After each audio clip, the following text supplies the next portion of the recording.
Lining the Cache, Arkansas, White Rivers, and the Bayou de Vue of eastern Arkansas, the Big Woods is one of the largest corridors of bottomland hardwood forests remaining in North America. At 600,000 acres, it is incredibly rich in wildlife and has been named a wetland with international significance. Critical to the health of the Big Woods are the rivers that flow through it, particularly the Cache River. They feed the woods and provide incredible recreational opportunities. Our job, what we're charged to do as a commission, is to look over the natural resources of our state. And there's not a more important natural resource than the Cache River. So we've lost almost all of our bottomland habitat. The Big Woods, as we call it today, it's all that's left. There's more mallards probably that winter in that area than any place else in the whole world. The Big Woods is an area that still remains wild, thanks to the conservation actions that began in the 1930s to create the White River National Wildlife Refuge. But in the 1970s, we came close to losing much of what we enjoy today.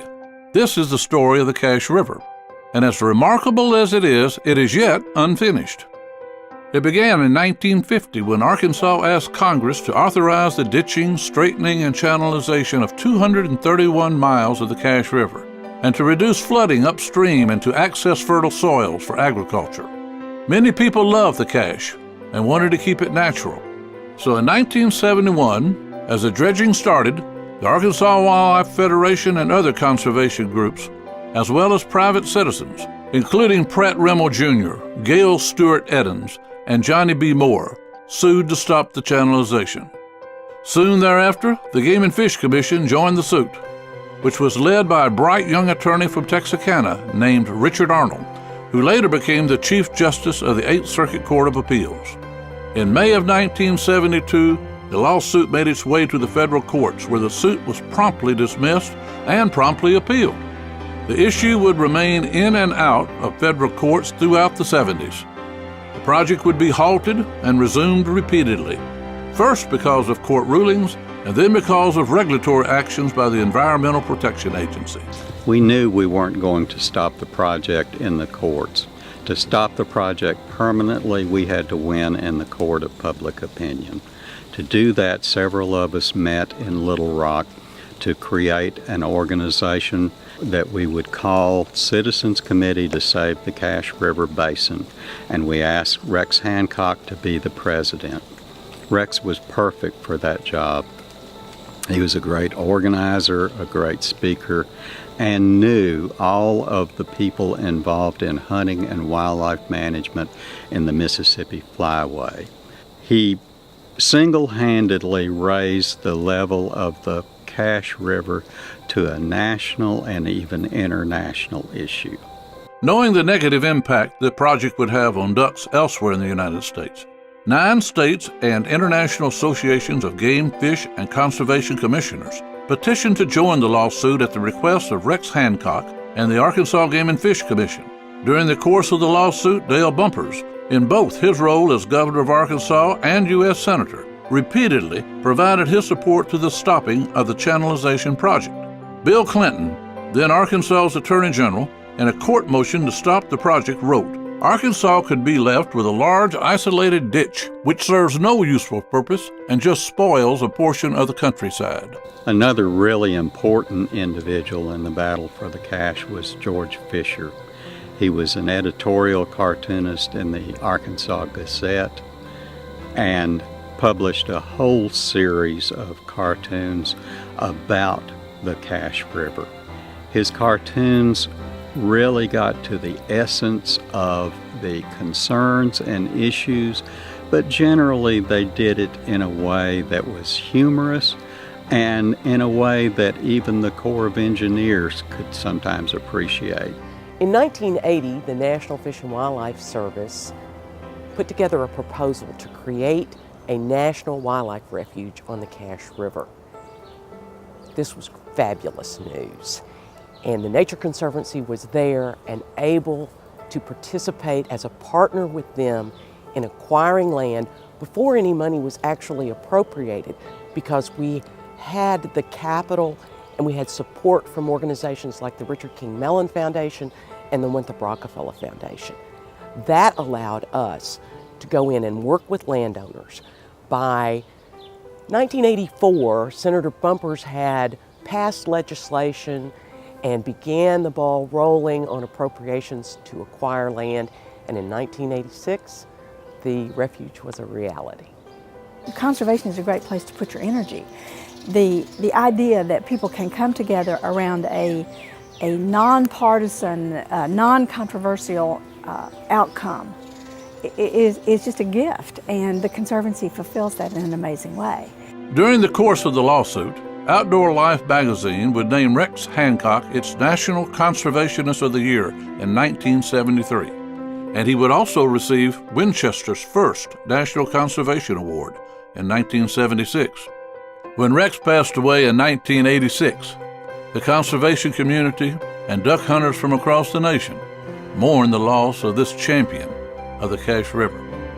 The dredging project that took place in the 70s started at the mouth of the Cache River and went for 7 miles upstream north from Clarendon, Arkansas. Locally, it has some connectivity issues with aquatic species. During low water, there's no way for fish to migrate from the White River up into the natural portions of the Cache River. The dredging project cut off 6 meanders from the Cache River. The restoration project will work on the upstream 3 meanders to restore the natural flow to the severed meanders. There was a plug created here to prevent flow from entering this meander, and then the ditch opened up and went straight down valley. The new project will be to open up this old plug, allowing flow to enter in this meander, and then adding a rock weir that will actually force flow at low water into this meander. So we'll replicate this process in 2 other locations, creating weir 2 and opening flow here, and then again opening flow and creating our final weir to restore flow to this long meander. The restoration is going to improve habitat for aquatic species, mussels, fish, and also maintain good floodplain connectivity for the bottomland hardwood forest around us. Well, back in the 70s, our equipment did help, and our company was involved in the original ditching. I can remember as a child back then being with my grandfather out in the great woods down at Bayou de View, and him telling me about the project, and he was torn at that time. So when we started talking about this project, I was aware of that, and it seemed to me that this was a great way to circle back and maybe right a wrong that had been done back then. Our family decided to give $100,000. That was matched by Caterpillar, so between the 2 of us, we've put in $200,000. I think what you're seeing here is that the Corps of Engineers, we are the nation's engineers, and our missions are based on the nation's priorities. Back in the 70s, the nation's priorities were navigation and flood risk management. Today, we have added a 3rd mission, which is ecosystem restoration, which now allows us to do projects such as the Lower Cache River Restoration Project. It allows us to do much more than just, build structures in the Mississippi River. It now allows us to restore a stream that we channelized back in the early 70s. Fast forward to today and in the 2000s, and Arkansas Game and Fish, Ducks Unlimited, and other partners approached the Corps about restoring the stream back to its natural meandering state. We've been working very closely with the Nature Conservancy to try to push that project home. From my perspective, I think it's great. Our engineers are psyched and pumped up about doing this type of work. We are a supporter for this project because we want to see the cache back to the way what it was. We'll have more fishing, we'll have more boating, kayaking, canoeing, bird watching. There's several great opportunities here with this project. One, obviously, is to restore the river to its natural state like Mother Nature intended it to be. But another one is an opportunity to do a project with the Corps of Engineers to correct something that should never have been done in the beginning and perhaps lead to other projects of that type. The story of the Cache River is one of ecological setbacks, protection victories, and painstaking restoration. Yet, the final chapter of this remarkable story has yet to be written. After coming so close to losing the entire river, we now have an extraordinary opportunity to put the Cache back on course for us today and for future generations.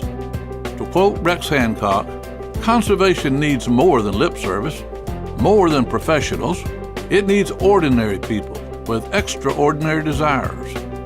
We hope you will be a part of writing this important next chapter of the Cache River's history.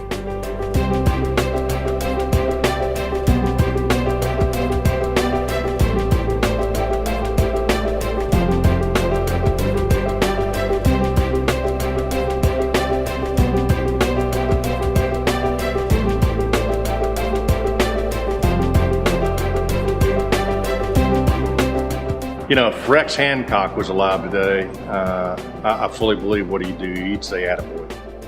Rex was my dentist as a child and a teenager, and I think he'd be very proud to see this project come into effect like it is right now. Any Arkansan, or for that matter, anybody in the United States, should be interested in this project.